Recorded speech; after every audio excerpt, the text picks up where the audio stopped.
আমার মনে হয়েছিল যে এটা একটা খুব রেলিভেন্ট স্টোরি, এবং আমার পার্সোনালি মনে হয়েছিল যে এই যে থ্রিলারের যে জনারটা যেটা অরিন্দম দা করে এসেছেন এতদিন ধরে, এটাও কিন্তু থ্রিলার, কিন্তু একটা অন্য রকমের পলিটিক্যাল অ্যাঙ্গেল আছে, আন্ডারটোনস আছে, যেটা আমার জন্য খুব ইন্টারেস্টিং ছিল। তো আমি তখন সেই চ্যালেঞ্জটা নিই। আমার মনে হয়েছে যে যে কোনো কাজ যদি আমি করি আমাকে যাতে সেটাকে মানায় এবং জাস্টিফাই, যে ডিরেক্টরের যদি মনে হয় যে না লহমা তুই এটা পারবি এবং চরিত্রটাকে জাস্টিফাই করতে পারবি, সেটাই আমার মনে হয়েছে।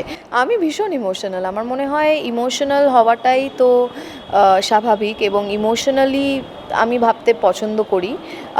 ইমোশনাল ডিসিশনে বুদ্ধিটা খুব একটা আসে না, কিন্তু এটাও জানি যে জীবনে দুটোই চাই, শুধু ইমোশনালি ভাববেও তো চলবে না।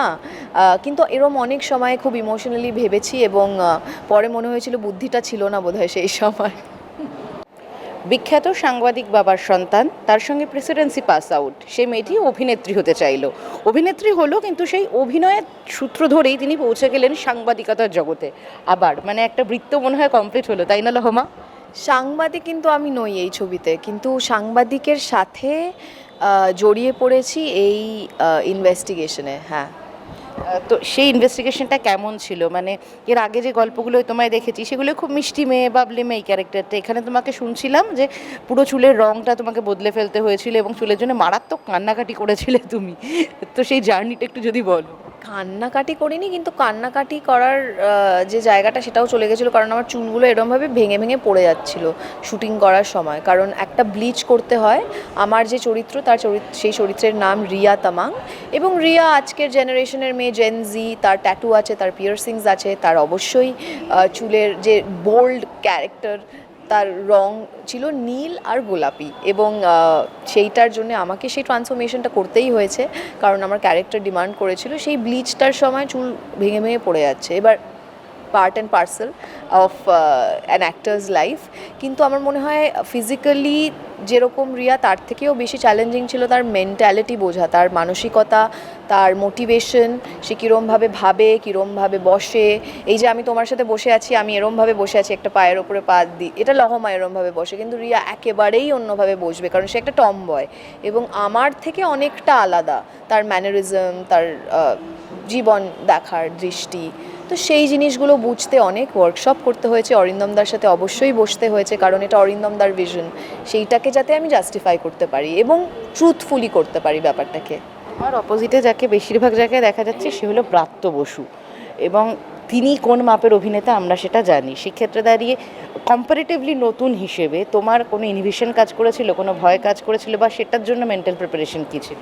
ডেফিনেটলি ব্রাত্যদা তো ছিলেনই, তার সাথে সাথে আমার মনে হয় সবথেকে বেশি যার সাথে আমি কাজ করেছি হলো অর্পণ, যেও খুব তুখোড় একজন অভিনেতা। অবশ্যই অনেক দিন ধরে অর্পণ থিয়েটার করে এসছে, করে এখনও, এবং তার সাথে সাথে ছবি করছে, ওয়েব করছে। অর্পণের সাথে কাজ করে কিন্তু আমার ভীষণভাবে মনে হয়েছে যে একজন ভালো অভিনেতার পাশে দাঁড়িয়ে কাজ করলে যতটা সাহায্য পাওয়া যায়, এবং রিয়াকশনের যে ব্যাপারটা না, রিয়াক্টটা করা খুব সুবিধে হয়ে যায়। এবং ব্রাত্যদার কথা আমি আলাদা করে বলবো, ব্রাত্যদার মাপের একজন অভিনেতা, তার গাইডেন্স ছিল কিন্তু, এবং তার যে সিরিয়াসনেস, একটা শটের আগে ব্রাত্যদা আমাদের বলতেন যে তোরা কিন্তু আসবি, বসবি।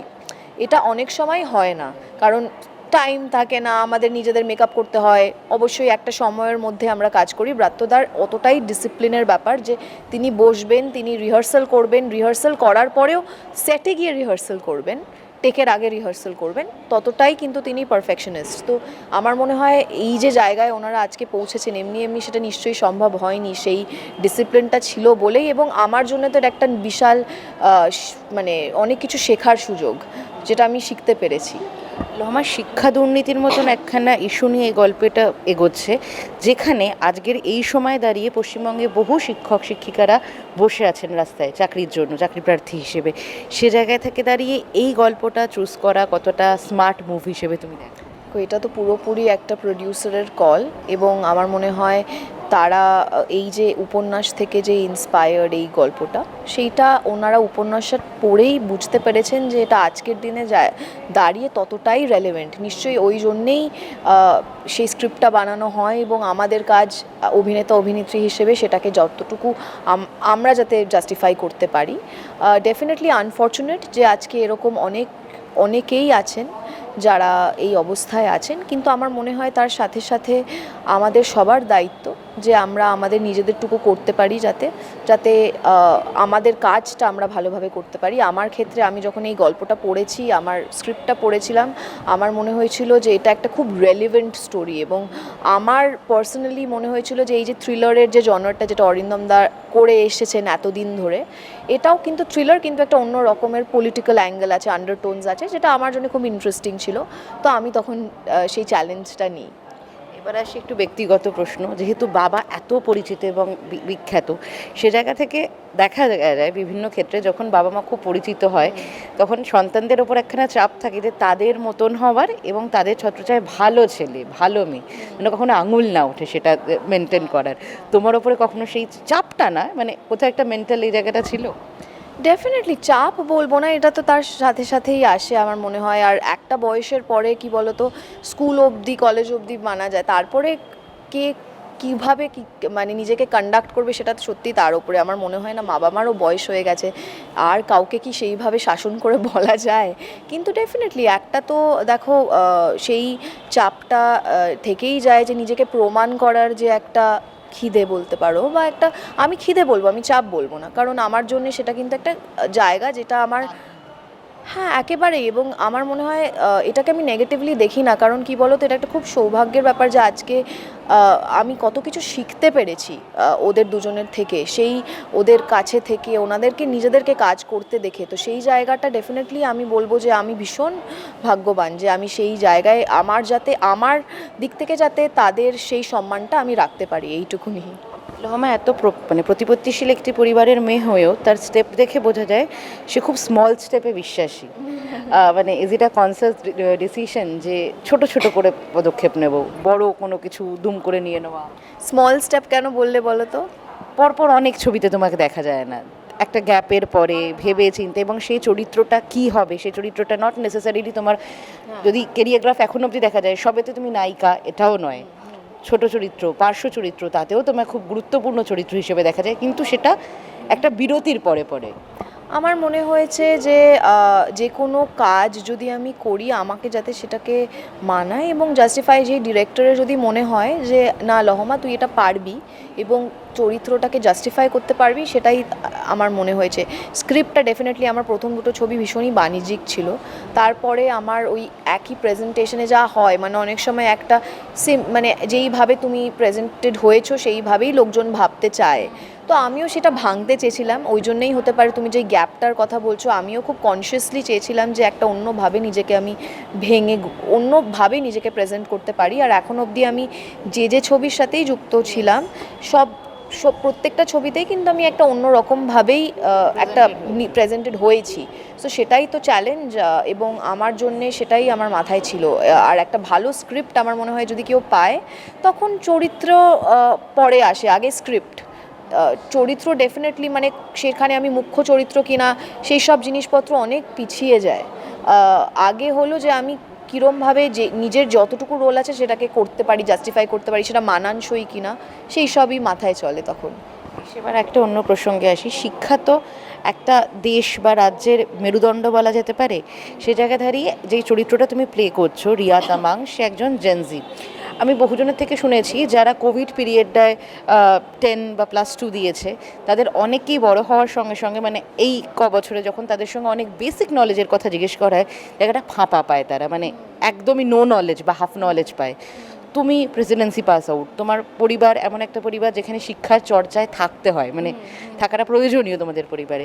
জায়গা থেকে নতুন প্রজন্মের মধ্যে শিক্ষার কতটা খামতি দেখতে পাও? সবার মধ্যে নয়, কিন্তু অনেকের মধ্যে তো নিশ্চয়ই বেসিক শিক্ষা, তার সঙ্গে পারিবারিক শিক্ষার যে গ্রোথটা থাকে, যে বেসিক ইনস্টিংক্টগুলো কতখানি খামতি দেখতে পাও নাকি পাওই না?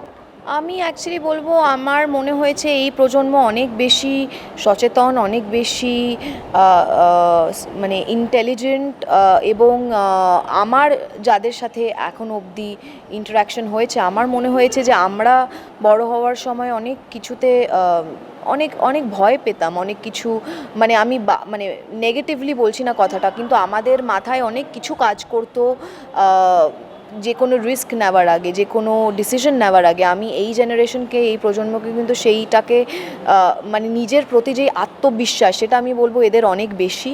এবং কোভিডের সময় হতে পারে, কোভিডের সময় ওই যে একটা আনসার্টেনিটির মধ্যে দিয়ে সবাই গেছে, তারপর থেকেই তারা অনেক বেশি কিন্তু আমি বলবো রিস্ক টেকার্স। তারা, আমি খামতি একেবারেই বলবো না, কারণ আমার মনে হয় যে প্রজন্মের সাথে সাথে তারা আরও বেশি এখন সোশ্যাল মিডিয়ার জন্যে, এখন একটা বাচ্চাও, খুব ছোট্ট বাচ্চাও কিন্তু তোমার আর আমার মতোই, সে সারা পৃথিবীতে কি হচ্ছে সে সবই আপডেটেড। সো তারা ভীষণ ইন্টেলিজেন্ট। সো তুমি যেটা বলছো সেটা হতে পারে টেকনিক্যালি পড়াশোনার জায়গায় যারা শিক্ষক তারা বেটার বলতে পারবেন, কারণ তারা ডে টু ডে ডিল করছে।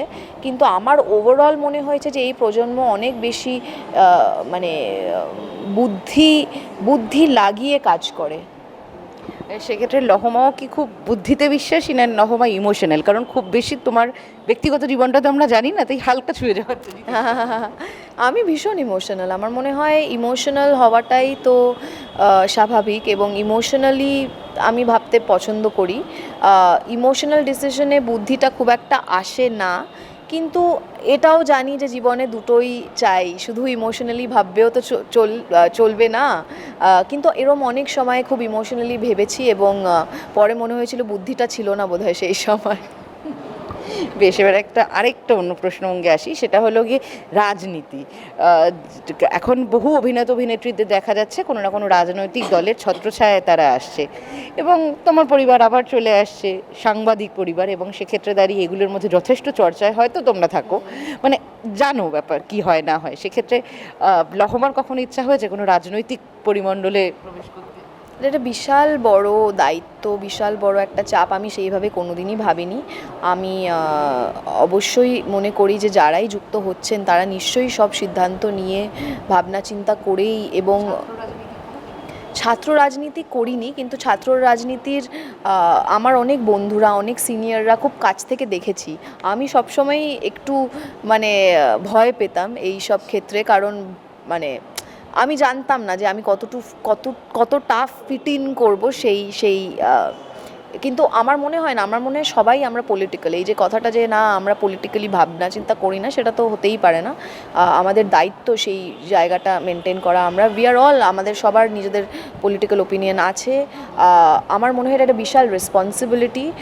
যে কোনো কেউ যেই জড়িত হচ্ছেন তাদের সেই দায়িত্বটা তারা নিশ্চয়ই ভাবনা চিন্তা করেই সেই জায়গাটায় গেছেন।